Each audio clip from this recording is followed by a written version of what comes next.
Hello बच्चों, welcome back to the channel future and freedom. I am Simran और आज हम आए हैं video on the mind mapping of chapter human eye. इससे पहले वाली वीडियो हम अपलोड करी है human eye one shot go को, तो जहाँ पर आप ह्यूमन आई को ब्रीफली पढ़ पाएंगे। ठीक है, तो आप उसको वहां पर ब्रीफली पढ़ सकते हैं और लास्ट टाइम रिविजन के लिए you can go through with this video. तो इस वीडियो में हम लोग क्या करेंगे, mind mapping in the short, उस चैप्टर को डिटेल में एक बार ब्रीफ में मतलब इन द सेंस इसको टर्म वाइज समझ लेंगे। तो ह्यूमन आई में हमने सबसे पहले पढ़ा था स्ट्रक्चर ऑफ आई के बारे में। स्ट्रक्चर ऑफ आई में आपकी 5 चीजें थी, lens, प्यूपिल, iris, cornea and retina. तो लेंस सबसे पहले था हमारा लेंस। लेंस क्या करता था? लेंस हेल्प करता है, प्रोवाइड करता है इमेज को bye focusing on the retina, मतलब कि रेटिना पे इमेज को फोकस करके उसको हेल्प करता है। लेंस की मदद से हम इमेज को कहते हैं ग्रैब कर पाते हैं। प्यूपिल, आइरिस एंड कॉर्निया, देखो ये तीनों जो है इंटरलिंक है। इसको अगर आप सीरीज में याद करोगे ना तो इजीली याद हो जाएगा।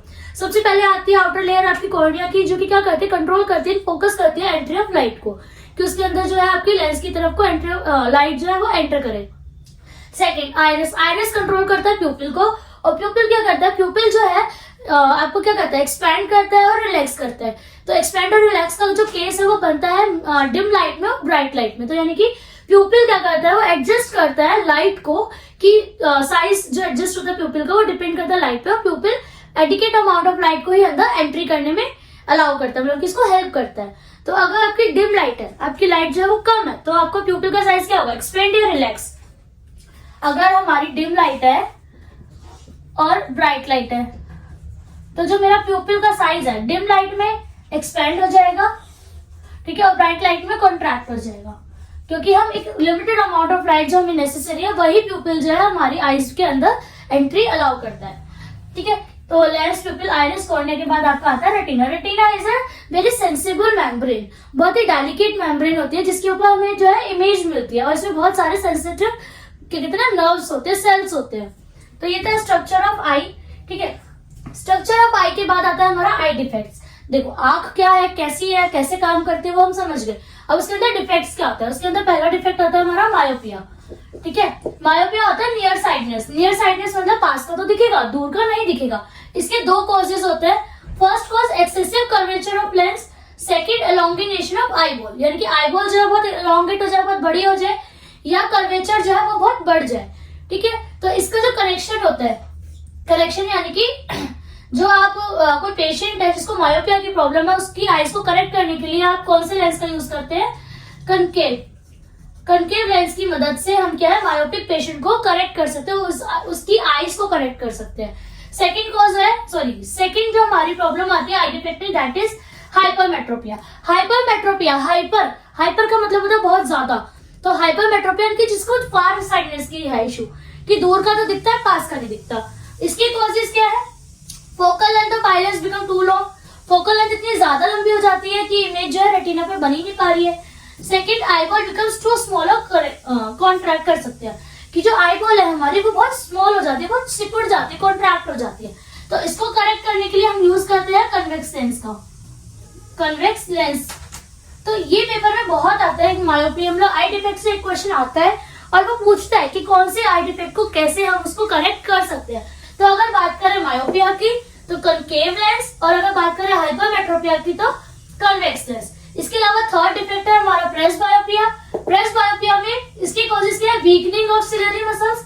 हमारी सिलेरी मसल्स जो होती है वो क्या करती है, वो लेंस को होल्ड करके रखती है। अब जब सिलेरी मसल्स ही वीक हो जाएंगे तो लेंस को होल्ड करना मुश्किल हो जाएगा। ठीक है, और सेकेंड है डिमिनिश्ड फ्लेक्सिबिलिटी, उसके अंदर की जो फ्लेक्सिबिलिटी है वो बहुत कम हो जाती है, जिसकी वजह से सेम प्रॉब्लम, लेंस को होल्ड करने में प्रॉब्लम आती है। तो ऐसे पेशेंट को जिसको प्रेस बायोपिया है, इसको बायफोकल लेंस का यूज कराते हैं। बायफोकल लेंस में क्या होता है, दोनों होते हैं, कनकेव भी कन्वेक्स भी, उसको पास और दूर दोनों की प्रॉब्लम होती है। ठीक है, तो प्रेस बायोपिया में कौन सा लेंस यूज हो रहा है, बायफोकल लेंस। ठीक है, तो आपका आई डिफेक्ट हो गया, स्ट्रक्चर ऑफ आई हो गया। अब आते हैं फॉर्मेशन ऑफ रेनबो पे।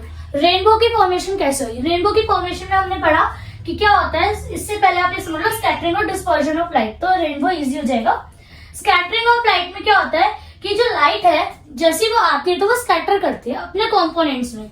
ठीक है, तो जैसे कि ये प्रिज्म मैंने आपको बताया था कि जैसे यहाँ पे लाइट पड़ेगी ये स्कैटर करेगी। व्हाइट लाइट जो 7 कंपोनेंट से मिलकर बनती है, यानी कि 7 कलर्स से मिलकर बनती है, तो व्हाइट लाइट क्या है, 7 कलर्स में स्कैटर करती है। तो स्कैटरिंग ऑफ लाइट की वजह से ही हमें ब्लू कलर दिखता है स्काई का, plus blue colour is a shorter wavelength as compare to red colour, इसलिए वो ज्यादा स्कैटर होता है। देखो जब व्हाइट लाइट स्कैटर होती है तो वो विबग्योर बनाती है, विबग्योर यानी कि रेनबो बनाती है। VIBGYOR is the name of colours, VIBGYOR, violet, indigo, blue, green, yellow, orange and red. ठीक है, तो जब व्हाइट लाइट स्कैटर्ड होती है यानी कि जब व्हाइट लाइट जो है अपने कंपोनेंट्स में डिस्पर्जन ऑफ लाइट में जब हम देखेंगे तो क्या होता है कि व्हाइट लाइट में 7 कलर्स दिखते हैं। ठीक है, विबग्योर दिखता है, और जस्ट बिकॉज रेड कलर की क्या होती है वेवलेंथ ज्यादा होती है तो वो स्कैटर कम कर पाता है, और ब्लू कलर की वेवलेंथ कम होने की वजह से वो ज्यादा स्कैटर करता है। इसी का यही रीजन है कि हमें जो स्काई है वो ब्लू कलर का दिखता है, क्योंकि वो ज्यादा स्कैटर्ड होता है। स्कैटर का मतलब बिखरना, ऐसे फैल जाना। ठीक है, तो अगर रेड कलर ज्यादा स्कैटर होता तो हमारा आसमान आपको कैसा दिखता है, रेड कलर दिखता। अगर ग्रीन कलर ज्यादा स्कैटर्ड होता तो हमें ग्रीन कलर का आसमान दिखता। But just because of blue colour, क्योंकि इसकी वेवलेंथ कम है तो वो स्कैटर ज्यादा होगा। ये छोटे छोटे कॉन्सेप्ट को याद रखना। जिसकी वेवलेंथ कम है वो ज्यादा स्कैटर होता है। ठीक है, जिसकी वेवलेंथ कम है वो ज्यादा स्कैटर्ड होगा। उसके बाद स्कैटरिंग ऑफ लाइट के बाद था आपका dispersion of light, splitting of light into its components, इसको dispersion of light. Red colour deviate least and violet most, वही जो चीज मैंने यहाँ पे बोली वही ऊपर भी बोली हुई है। डिस्पर्जन ऑफ लाइट का मतलब होता है कि लाइट का स्प्लिट हो जाना अपने कंपोनेंट्स में। व्हाइट लाइट 7 कंपोनेंट्स से मिलकर बनी है, 7 कलर से मिलकर बनी है, तो व्हाइट लाइट जो है वो स्प्लिट होती है 7 कलर्स में। ठीक है, जो हम रेनबो के थ्रू देख पाते हैं, तो वो है डिस्पर्जन ऑफ लाइट। अब डिस्पर्जन और स्कैटरिंग में डिफरेंस क्या है, मतलब स्कैटर में भी फैल रहे, डिस्पर्जन में भी फैल रहे, तो दोनों में क्या फर्क क्या है। देखो, डिस्पर्जन होता है स्प्लिटिंग इनटू इट्स कंपोनेंट, वो जिस भी कलर से मिलकर बनी है, जिस भी कंपोनेंट से मिलकर बनी है सॉरी, हाँ, तो let's come back to the dispersion. Dispersion होता है कि स्प्लिटिंग ऑफ लाइट, यानी कि splitting of white light into its component, अपने कंपोनेंट्स में उस चीज का स्प्लिट हो जाना, व्हाइट लाइट का स्प्लिट हो जाना। अब उसके अंदर 7 कलर्स है तो 7 डिफरेंट कलर्स में स्प्लिट हो जाएगी। स्कैटर का मतलब होता है फैल जाना। जिससे हमें आसमान क्या दिखता है, ब्लू कलर का दिखता है, तो वो स्कैटर्ड हो चुकी है, वो चीज वहां पे फैल चुकी है। क्लियर, तो ये था स्कैटर्ड और ये है डिस्पर्जन। स्कैटर्ड और डिस्पर्जन के बाद फॉर्मेशन ऑफ रेनबो। जब हम धूप में बारिश होती है, धूप निकल रही है अच्छी खासी और बारिश भी हो रही है, इस केस में हमें रेनबो दिखता है, तो हमने सबने सुना हुआ है, सबने देखा हुआ है। बट वो कैसे बनता है, तो जो हमारे रेन ड्रॉप्स होते हैं ना, ये जैसे मेरी रेन ड्रॉप है, इसको मैं और अच्छे से बना देती हूँ, ये लो। ठीक है, ये मेरी रेन ड्रॉप है। अब इस रेन ड्रॉप पे जब सनलाइट पड़ेगी तो क्या होगा, ये व्हाइट लाइट आई सनलाइट, और वो 7 कंपोनेंट्स में क्या होगी, डिस्पर्ज हो जाएगी। डिस्पर्जन ऑफ लाइट जो है वो देखने को मिलेगा। जब व्हाइट लाइट आई तो 7 कलर्स में क्या हो गई, स्प्लिट हो गई। तो मैं लिख देती हूँ व्हाइट लाइट, और ये हो गया हमारा विबग्योर। ठीक है, तो फॉर्मेशन ऑफ रेनबो कैसे होता है, व्हेन व्हाइट लाइट और sunlight enters in a rain drop. ठीक है, तो वहां पे क्या होता है, डिस्पर्जन ऑफ लाइट होता है, एंड इट कहता है डिस्पर्स और it splits into its different components और इन 7 कलर्स। तो ये था हमारा formation of rainbow, dispersion of light, scattering of light. यहाँ से भी क्वेश्चन आते हैं। ठीक है, अब इसके बाद बचा आपका एटमॉस्फेरिक रिफ्लेक्शन। एटमॉस्फेरिक रिफ्लेक्शन क्या है, reflection of light by the earth atmosphere. अब हमने रिफ्लेक्शन पढ़ा है कि क्या होता है, डेंसर टू रेयर जाती है, रेयर टू डेंसर मीडियम जाती है, तो क्या करती है, राइट मतलब बीम ऑफ लाइट क्या करती है, वो या तो वो बेंड हो जाती है टुवर्ड्स द नॉर्मल, या वो बेंड हो जाती है away from the normal. It depends on the medium कि वो डेंसर से रेयर में जा रही है, रेयर से डेंसर में जा रही है। तो अब देखो, जब क्या कहते हैं, हॉट एयर जो होती है वो लेस डेंस होती है as compare to cold air. अब हमारे एटमॉस्फेयर में हॉट एयर और कोल्ड एयर दोनों प्रेजेंट है।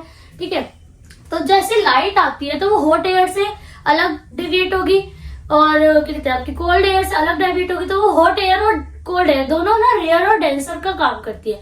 तो रेयर डेंसर, तो जैसे ही वो क्या कहते हैं बीम ऑफ लाइट रिफ्लेक्ट होती हुई आती है हॉट एयर कोल्ड एयर से, तो क्या करती है कि हमने ट्विंकलिंग और स्टार्स है ना, तो वो इसकी वजह से दिखता है। हमें बार बार ऐसा दिखता है कि वो आ रही है फिर टर्न हो गई, आ रही है फिर टर्न हो गई।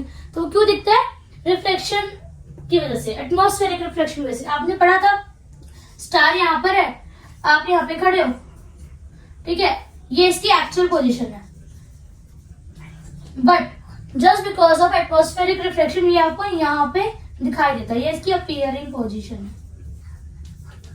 क्यों ऐसा क्यों दिखाई देता है? क्योंकि जो hot air cold air atmosphere में प्रेजेंट है वो रेयर और डेंसर मीडियम का काम करती है, और जो लाइट स्टार से हमारी आइज तक आ रही है वो रिफ्लेक्शन की वजह से हमें क्या करता है, ट्विंकल करता हुआ दिखाई देता है। ठीक है, रिफ्लेक्शन थ्रू अ प्रिज्म, ये मैं आपको बता ही चुकी हूँ। एक प्रिज्म से रिफ्लेक्शन कब होता है, जैसे कि यहाँ पे इसके कंपोनेंट्स टूट गया। इसके अलावा अगर आप देखें रिफ्लेक्शन थ्रू अ प्रिज्म तो हमने लाइट चैप्टर में भी पढ़ा था। ठीक है, ये आपकी रे गई। ठीक है, ये आपका था रेयर मीडियम, बाहर रेयर मीडियम, अंदर ग्लास प्रिज्म है तो डेंसर। तो अगर ये मेरा वो है नॉर्मल, तो ये क्या करेगा, हल्का सा बेंड हो जाएगा, तो ये थोड़ी सी ना आपको ऐसे दिखाई देगी, फिर ये आपको फिर ऐसे दिखाई देगी, क्योंकि ये दोबारा से रेयर मीडियम में आ गई। तो reflection through a glass prism में क्या आता है, आपको जो लाइट है वो बेंड करी हुई दिखाई देती है। इसकी तो मैंने आपके लिए शॉर्ट वीडियो भी अपलोड की हुई है, आप वहां पे भी जाके एक बार इसको प्रैक्टिकली देख सकते हैं। ठीक है, तो this is the mind mapping of the complete chapter. Dispersion of light में टिंडल इफेक्ट भी है। ठीक है, टिंडल इफेक्ट तो पता ही है कि क्या होता है। टिंडल इफेक्ट हमने केमिस्ट्री में पढ़ा था 9th क्लास में कि स्कैटर्ड हो जाता है। ठीक है, इसकी भी वीडियो अपलोडेड है, शॉर्ट वीडियो, आप इसमें देखना टिंडल इफेक्ट की। तो टिंडल इफेक्ट में क्या होता है, जब हम बीम ऑफ लाइट को पास कराते हैं थ्रू अ कोलॉइडल सॉल्यूशन, तो वो क्या करती है, बीम ऑफ लाइट स्कैटर हो जाती है, यानी कि बिखर जाती है। जैसे कि अगर मैं आपको यहाँ पे दिखाऊं, ये मेरा बीकर है, यहाँ से मैंने लाइट पास करे तो वो स्कैटर हो जाएगी अकॉर्डिंगली। तो मेरी बीम ऑफ लाइट जो है ऐसे जानी चाहिए थी। ठीक है, but because this is a colloidal solution तो ये स्कैटर हो जाती है, यानी कि ऐसे फैल जाती है।